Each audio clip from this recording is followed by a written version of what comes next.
Bismillahirrahmanirrahim. Assalamualaikum warahmatullahi wabarakatuh.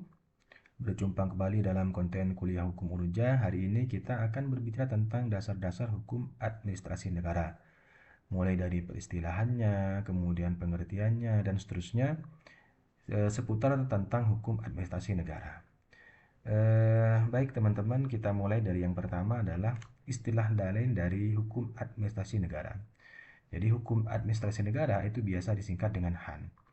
Nah, eh, istilah lain, istilah hukum yang lain dalam konteks hukum administrasi negara itu adalah hukum tata usaha negara dan hukum tata pemerintahan. Jadi HAN itu juga sering disebut sebagai hukum tata usaha negara atau hukum tata pemerintahan. Nah, hukum tata usaha negara itu mencakup peraturan-peraturan yang secara khusus ya, yang berlaku umum yang mengatur cara-cara organisasi negara ini ikut serta dalam pergaulan hidup kemasyarakatan.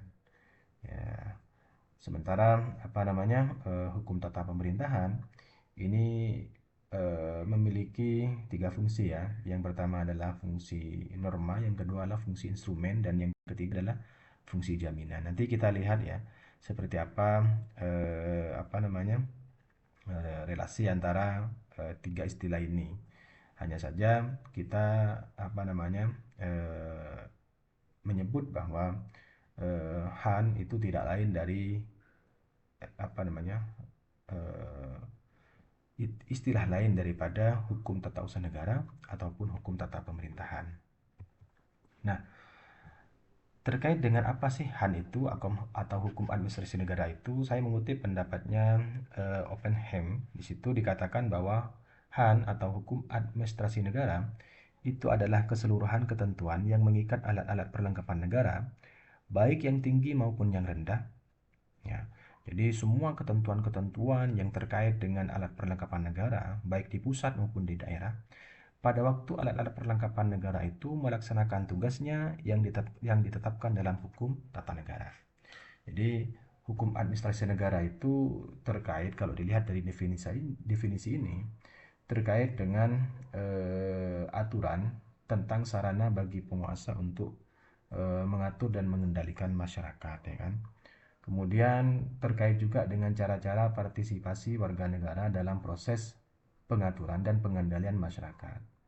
Tentu ini untuk mewujudkan yang namanya perlindungan hukum, ya kan. Nah, itu adalah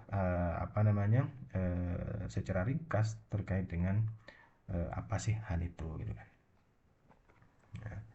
Nah, kemudian secara sederhana hal ini bisa dikatakan sebagai salah satu upaya untuk menyelidiki hubungan-hubungan hukum istimewa yang diadakan untuk memungkinkan para pejabat administrasi negara melakukan tugas mereka secara khusus. Jadi hal itu terkait dengan terkait dengan ketentuan-ketentuan yang eh, bagaimana para pejabat administrasi negara itu bisa menjalankan fungsinya untuk mewujudkan yang namanya tujuan hukum ya, atau tujuan negara dalam mencapai apa yang dikehendaki atau apa yang dicita-citakan ya. Misalnya terkait dengan keadilan, kesejahteraan gitu kan, ketertiban dan seterusnya. Sehingga para pejabat administrasi negara ini bisa secara khusus melaksanakan tugasnya untuk mewujudkan tujuan daripada negara itu sendiri. Nah, ada beberapa sumber hukum administrasi negara. Nah, yang pertama adalah Undang-Undang Dasar 1945. Kemudian yang kedua adalah undang-undang. Nah, terkait dengan konstitusi, maka semua peraturan perundang-undangan di berbagai bidang hukum, baik itu hukum perdata, hukum pidana, dan seterusnya, itu termasuk hukum administrasi negara, ini pasti rujukannya adalah konstitusi atau Undang-Undang Dasar 45. Karena semua peraturan perundang-undangan di bawahnya itu bermuara kepada konstitusi negara ini ya, yaitu Undang-Undang Dasar 1945. Kemudian yang ketiga adalah ada jurisprudensi. Kemudian ada perjanjian nasional maupun perjanjian internasional. Kemudian ada juga doktrin hukum ya. Itu adalah beberapa sumber hukum. Nah, dalam konteks undang-undang ya atau peraturan perundang-undangan, Ini tentu juga termasuk peraturan pemerintah pengganti undang-undang misalnya atau Perpu, kemudian peraturan pemerintah, peraturan presiden, keputusan presiden, peraturan menteri, keputusan menteri, sampai pada peraturan-peraturan di daerah seperti keputusan gubernur, keputusan bupati ataupun wali kota. Itu adalah sumber hukum dari hukum administrasi negara. Nah, terkait dengan bentuk hukum tindakan pemerintah, sebagaimana kita tahu bahwa pemerintah itu bisa bermakna dua, yaitu dalam arti luas dan dalam arti sempit. Dalam arti luas, pemerintah itu mencangkup tiga lembaga kekuasaan ya, yaitu kekuasaan eksekutif, kemudian kekuasaan legislatif, ya kan, dan kekuasaan yudikatif, ya kan. Jadi dalam arti luas pemerintahan itu mencakup yaitu ya membuat peraturan, kemudian pelaksana ya kan dari peraturan itu, kemudian peradilan ya kan. Nah, dalam arti sempit pemerintah itu ya hanya dalam konteks eksekutif saja ya kan. Hanya dalam konteks eksekutif ya. Di mana eksekutif ini adalah organ, badan atau alat perlengkapan negara yang dipasrahi atau diserahi pemerintahan, governance atau bestur ya kan, governance atau bestur. Nah, yang dimaksud dengan administrasi negara itu apa? Dalam konteks Han, administrasi negara itu adalah lembaga pelaksana pemerintahan atau eksekutif yang mencangkup pemerintahan, penyelenggara kesejahteraan umum, dan kepolisian. Jadi tidak termasuk badan peradilan, yudikatif, dan badan pembuat undang-undang. Ini dalam arti sempit terkait dengan administrasi negara. Ya. Jadi badan peradilan atau yudikatif termasuk juga legislatif, pembuat undang-undang ini tidak menjadi lingkup daripada administrasi negara dalam konteks Hans secara sempit. Ya.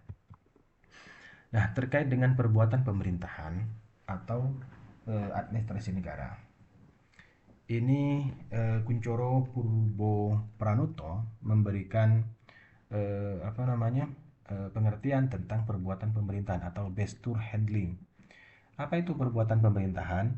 Yaitu setiap tindakan hukum yang dilakukan oleh penguasa dalam menjalankan fungsi pemerintahannya. Jadi setiap tindakan hukum yang dilakukan oleh penguasa termasuk juga organ-organ di bawahnya ya ketika menjalankan fungsi pemerintahannya, ketika menjalankan fungsi pemerintahnya untuk mencapai tujuan daripada negara itu sendiri. Nah, terkait dengan macam-macam perbuatan pemerintahan, ini ada dua ya. Ada perbuatan administrasi negara atau perbuatan pemerintahan yang berdasarkan hukum, dan ada perbuatan administrasi negara berdasarkan bukan tindakan hukum. Kita lihat contohnya seperti apa. Nah, ini adalah contoh perbuatan administrasi negara, bukan perbuatan hukum. Apa? Meresmikan pembukaan jalan raya, misalnya, atau meresmikan pembukaan bandara, atau meresmikan pembukaan kantor pemerintahan. Itu adalah perbuatan administrasi negara, bukan perbuatan hukum.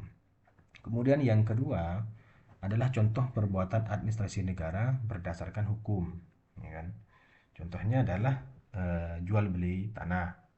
Kemudian pemerintah misalnya menyewa gedung. Kemudian melakukan kontrak kerja antara PNS dengan pemerintah. Kemudian melakukan kontrak kerja menjadi militer dan lain sebagainya. Nah, itu adalah contoh-contoh dari perbuatan administrasi negara, baik yang berdasarkan hukum maupun yang bukan berdasarkan pada hukum. Nah, terkait dengan keputusan administrasi negara, sebagaimana kita tahu bahwa tugas pemerintah itu adalah menyelenggarakan kesejahteraan umum. Nah, dalam menjalankan tugasnya ini untuk mencapai yang namanya kesejahteraan umum, maka pemerintah ini melakukan berbagai perbuatan-perbuatan dalam bentuk membuat peraturan-peraturan yang disebut dengan basicking ya, atau keputusan. Nah, apa itu keputusan? Nah, keputusan itu adalah kaidah khusus yang berlaku terhadap orang-orang tertentu. Jadi keputusan itu tidak berlaku umum, tetapi hanya berlaku kepada orang-orang tertentu saja dan mengikat orang-orang tertentu tersebut. Ya. Makanya di sini Han Kelsen itu membedakan antara peraturan dengan keputusan. Kalau peraturan itu adalah general norm, kalau keputusan adalah individual norm. Jadi peraturan itu berlaku secara umum, ya, tidak hanya kepada orang tertentu, tetapi kalau keputusan itu hanya berlaku pada individu atau orang tertentu saja. Contoh keputusan adalah surat izin mendirikan bangunan yang dikeluarkan oleh pejabat tata usaha negara atas permintaan A.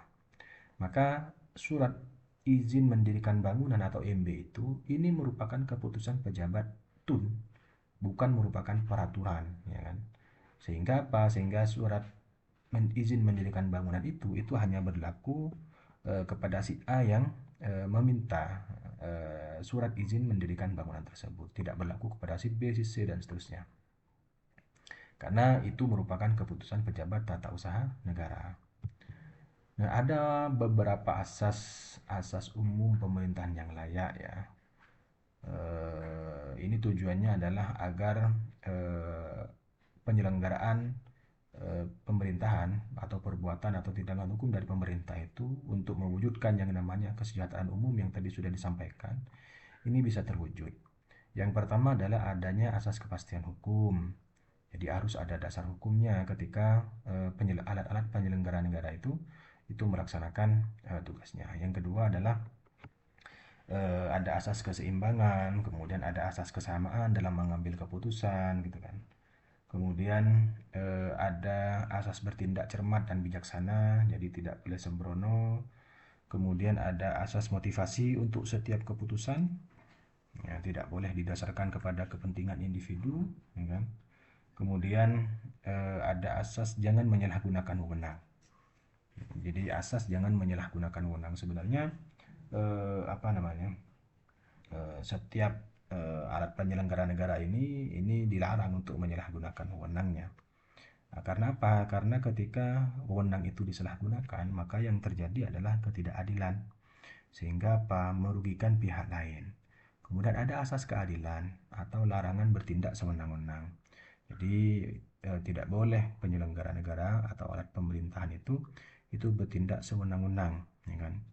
Tetapi mereka harus bertindak sesuai dengan ketentuan yang melekat kepada dirinya secara khusus atas tindakannya itu. Kemudian asas pemenuhan pengharapan yang ditimbulkan. Ya, asas meniadakan akibat dari keputusan yang dibatalkan. Kemudian asas penyelenggaraan kepentingan umum dan ada asas perlindungan. Jadi setidaknya beberapa asas ini bisa menjadi prinsip-prinsip bagi alat penyelenggara negara dalam menjalankan fungsinya sebagai pelaksana pemerintahan. Nah, mungkin itu ya yang bisa saya sampaikan terkait dengan hukum administrasi negara. Semoga ada manfaatnya, kurang lebihnya mohon maaf. Wassalamualaikum warahmatullahi wabarakatuh.